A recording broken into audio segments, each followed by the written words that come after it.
Hi guys, and welcome to the Terra PC YouTube channel.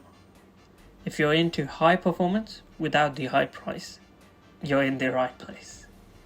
Today we're walking you through a £500 gaming PC that can handle 1440p and even some 4K games with no compromises. We'll break down the full parts list, run through real benchmarks, and give you upgrade options, and all with honest pricing and no fluff. Let's dive straight in.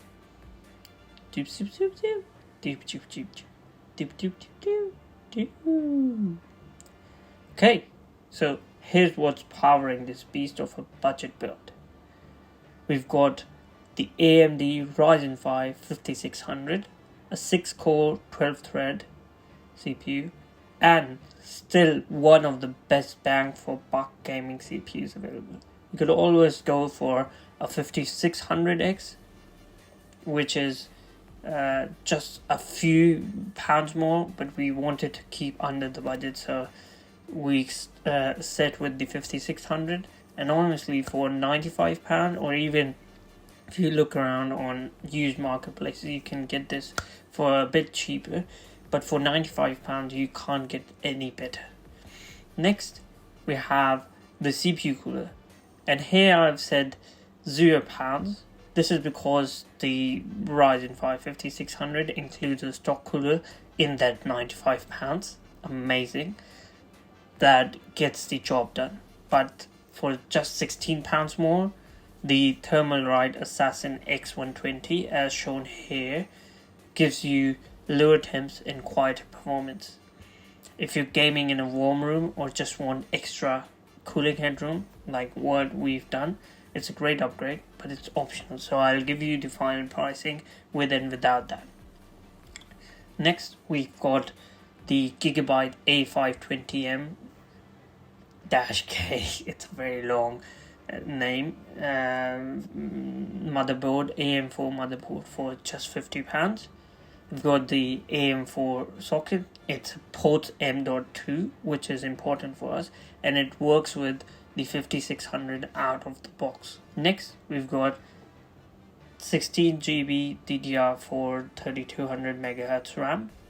You can honestly go for any brand here. We've gone for the Corsair ones, but you can basically pick any that you can find within your budget. And next, we've got the storage, which is a 1TB NVMe SSD. You could easily find a Kingston, Patriot, or other brands SSD for just £45 to £50, which is blazing fast. For our purposes, 1TB is perfectly enough, which is just £45. Next, we have the MSI MAG A650 something. It's a 650 watt bronze rated power supply. It's just for £50.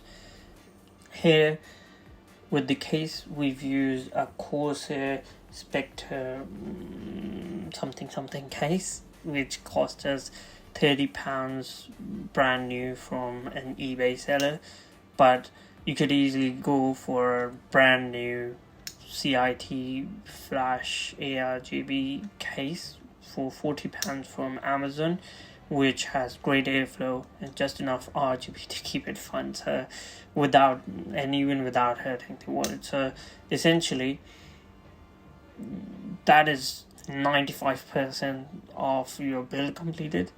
The last thing that we have to say is the GPU, which is the main showcase of our build, and which is AMD RX 5700 XT, which we found for £120. We can see it for £140 online, but honestly, this is in £100 to £150 range every day of the week, and this card is a monster for 1440p gaming.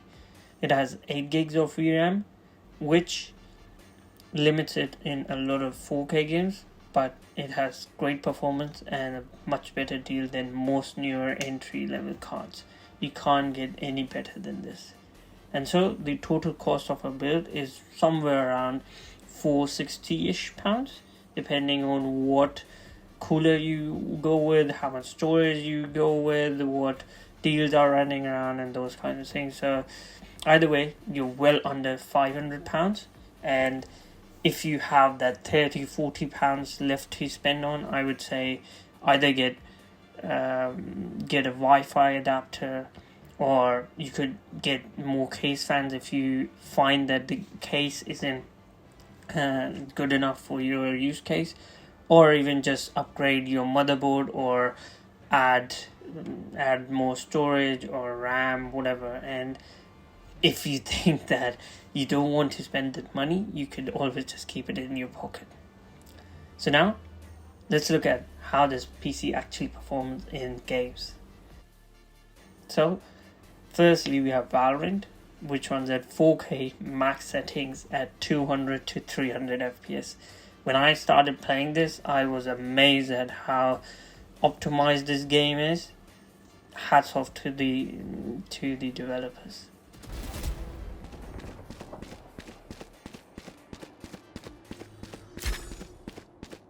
Ten kills remaining.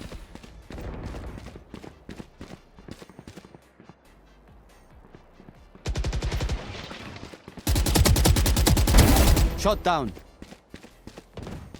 Next, we have Marvel Rivals. Here we get 4K medium with FSR, I would say, and you're able to get 60 FPS easily here. Hack and slash! I don't think that's a welcoming committee. Lock onto this one.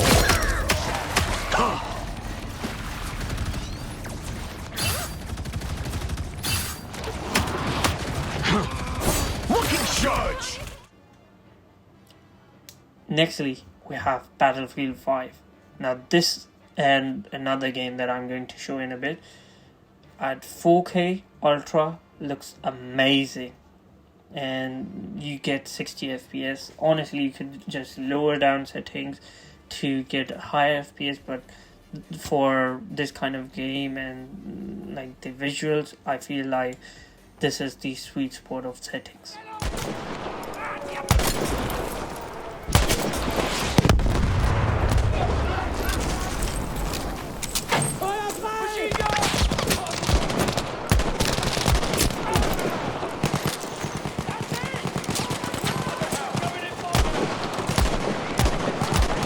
Now we have Shadow of the Tomb Raider, and as I was alluding to before, this game honestly just blew me out of the water.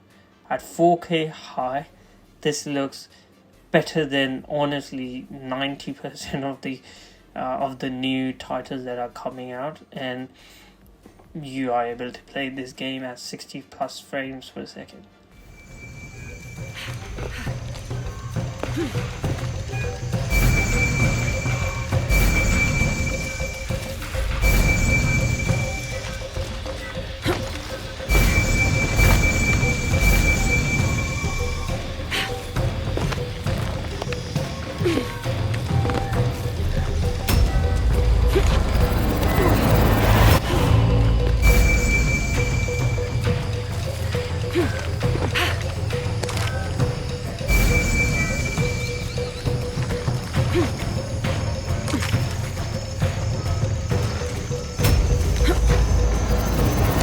Next we have GTA 5 Enhanced. So this is the newer version of GTA 5, running at 4K max settings at around 60 to 90 FPS, sometimes hitting even 100 FPS, but this runs as you would expect. The only caveat with GTA, I would say, is if you're running mods and high texture packs, you might run into VRAM issues, but perfectly fine. They answered the wrong call! We keep going forward! Get out of here! Back the fuck down! We bring it to them! Let's get out of here! Can't be many more cops in this town! Bring 'em! This is fuck, man! The thing is blown! I got my share! It's still wide open! Cars up here! Let's go! Move! Come on! to bail!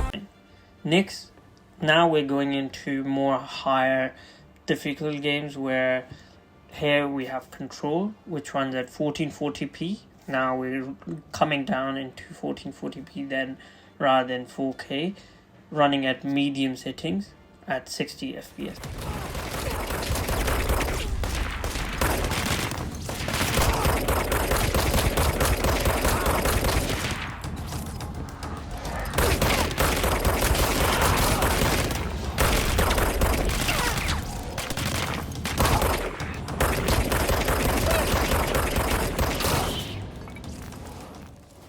Nextly, we have Spider-Man Remastered, or Spider-Man 2 actually, which runs at 1440p, medium settings with FSR.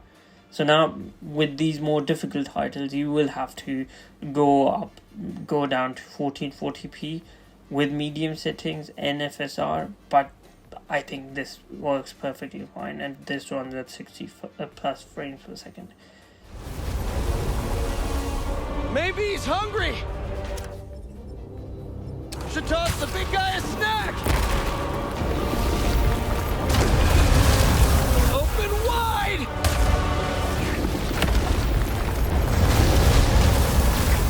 What's the plan?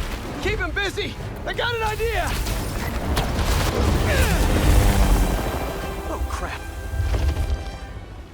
And lastly, we have God of War Ragnarok, which also runs at 1440p, medium FSR, 60 FPS. You could always just run it at 1080p at high or ultra. It would run the same. It's just I like games at 1440p or higher, so this is me. But whether you're gaming competitively or exploring open worlds, this build holds its own at every game. And at 1080p, you'll easily hit ultra settings across the board. And here's the best part. You're not locked in.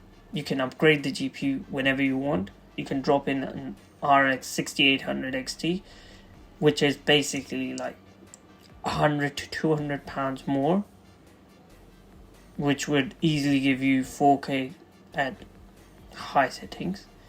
You could upgrade the CPU. If you want more CPU power, you could just add in a Ryzen 7 5800X, and with the CPU cooler that I mentioned, the Thermalright, it would honestly be cool all throughout. You can add more storage. Easily, you can add more storage by adding two the SATA slots with normal SATA SSD.